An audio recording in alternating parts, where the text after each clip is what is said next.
Hey everybody, welcome back to my channel. Today we're going over the installation of the OG vacuum solution, the internal Haida hose. So we're about halfway through the installation. I want to go over some things with you guys that I think you should know before I cover up the drywall, and just a little bit of quick tips and tricks. So let's get into it.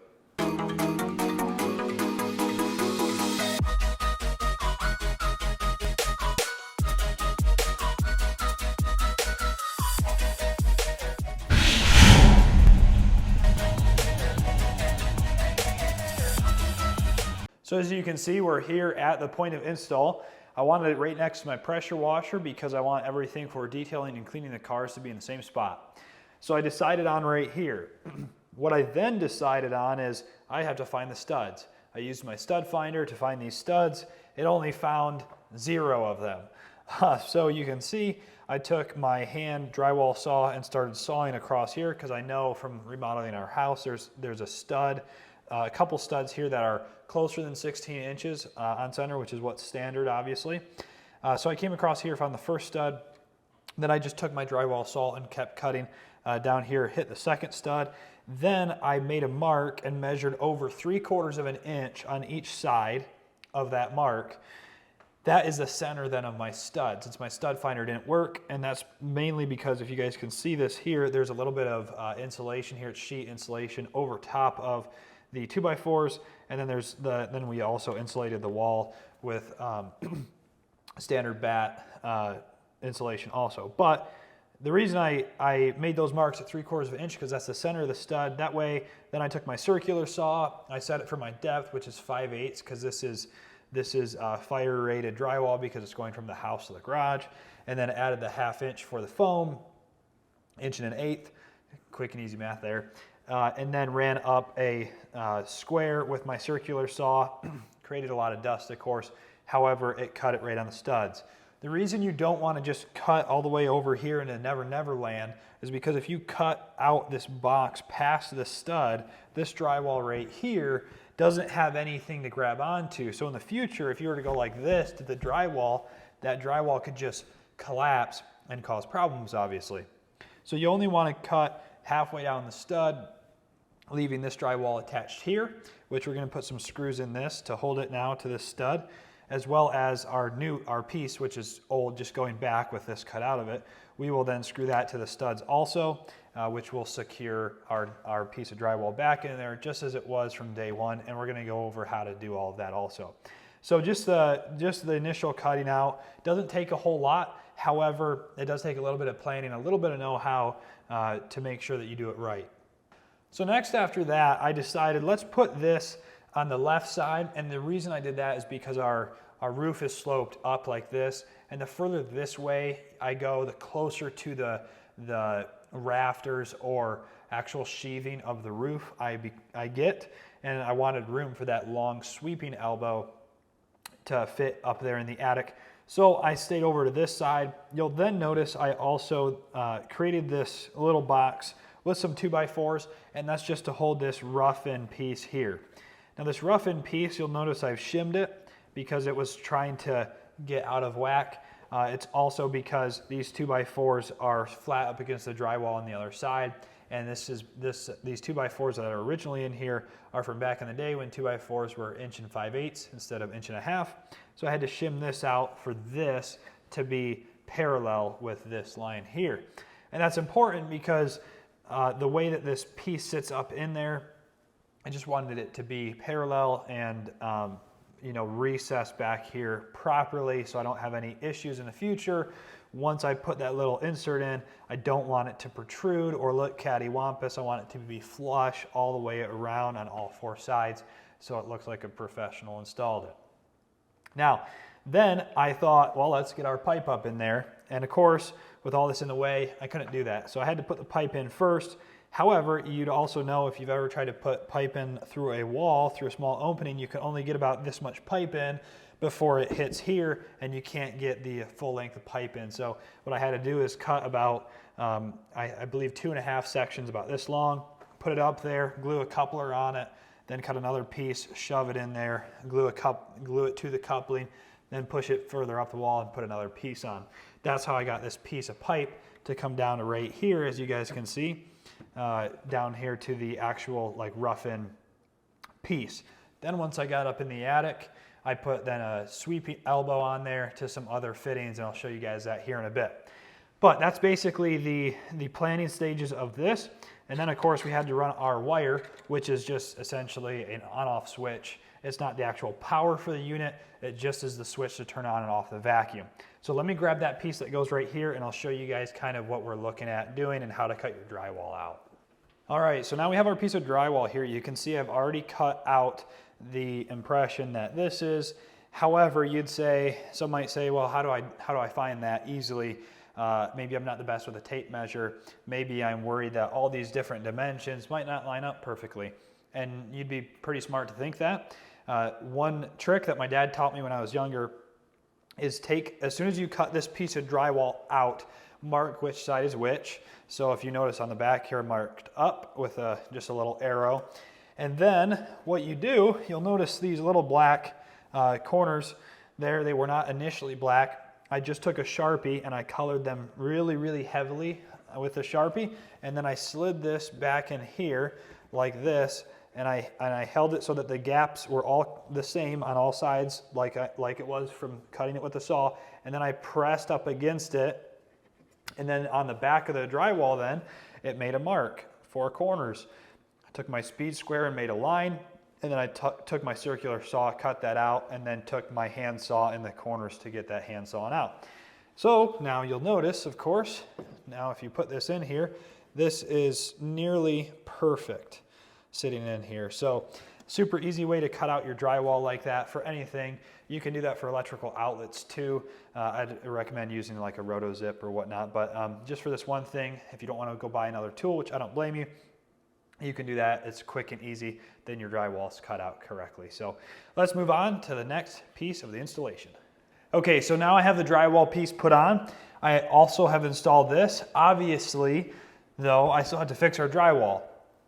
You can see I put a screw in here to hold this drywall to the stud, just in case there isn't another screw right here somewhere on this stud. Same thing over here, and then I've got our 4 screws holding this actual piece back in. You can see it's pretty solid, so no problems there.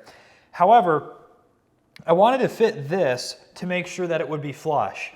And that meaning I don't have a gap here. Now this side, I don't know if you can see it very well, but this side's very nice and tight, and that's exactly what I want. This side, however, has a little bit of a gap. I can actually, it's probably 3/16 of an inch or so. I can get a little bit more of my fingernail underneath it. It's hitting on something. So this is why I like to pre-fit everything. Now I'm going to take this off and I'm going to trim the side of my drywall there just to make sure that this fits nicely before I go repairing and retaping this wall here. So let's get on to pulling this out. We'll shave that off and see if that fixes our problem.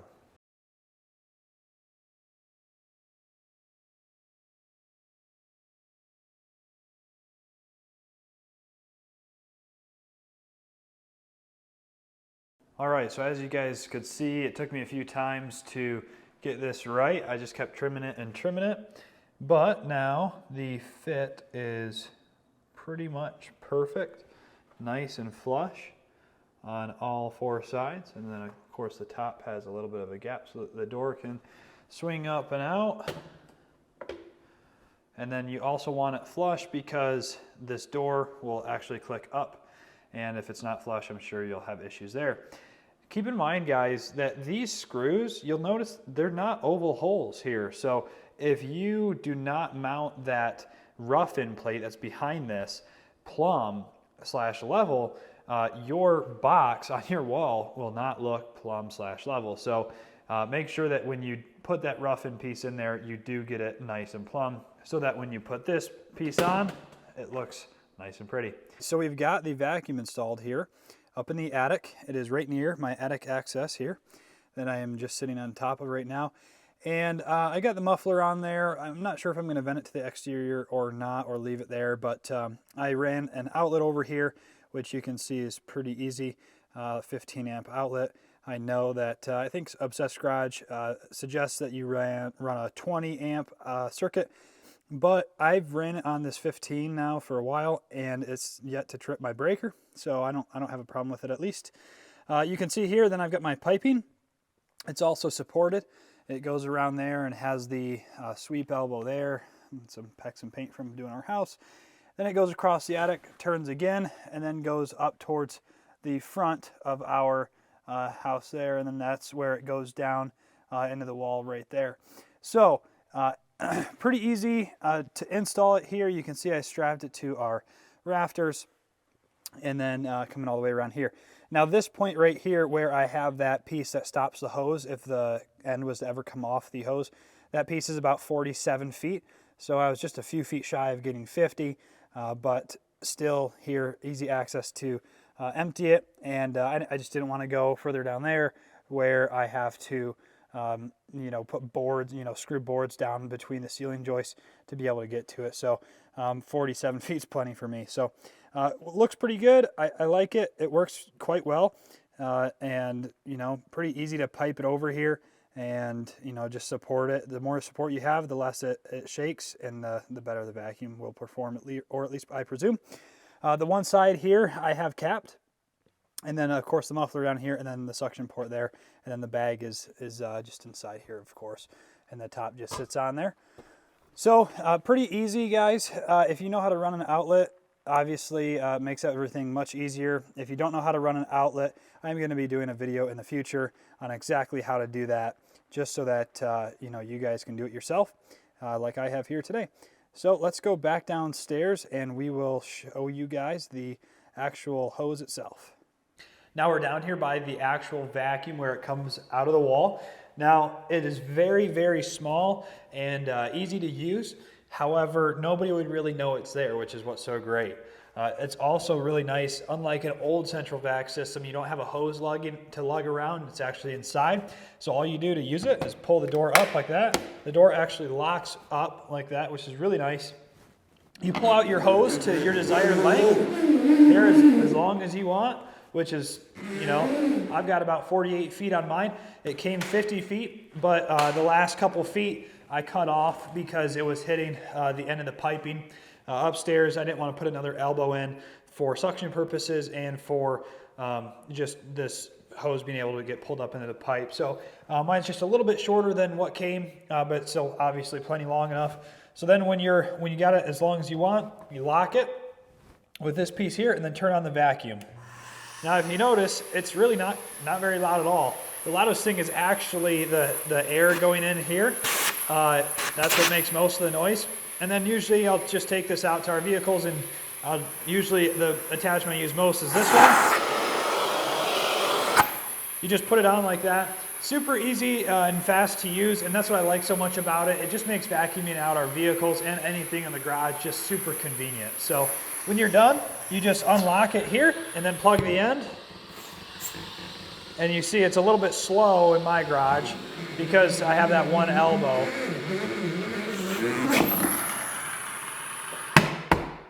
And then you close the door and it shuts the vacuum off, and it's as simple as that. It's a pretty cool system, I will say. It's nice and neat, which I really like. And if you notice, you know, I cut this wall open to get all of this in. However, if you want to see how to patch the drywall and make it look like I didn't touch anything, I'll leave a link to that video in the description so you guys can check that out. But that's really as simple as it gets as far as being able to vacuum your cars out. It's so fast, it's so convenient now. I don't dread it like I used to. It was always a chore, and now it literally takes me 10 minutes to vacuum out our vehicles every week. So it's just super nice. I would definitely recommend this system. It is a little bit pricey, but you know, cool ain't cheap and cheap ain't cool, they say. So anyway, or at least that's what my wife tells me. So anyway, if you guys are looking for this and you want to pick one up, I'll leave a link in the description below. But other than that, guys, that's really how easy it is to install this. Don't be too intimidated by it. It's really not that bad. If you know how to run an electrical outlet and do a little bit of plumbing, a little bit of drywall work, you've really got all the tools in your toolbox to be able to put this vacuum system in.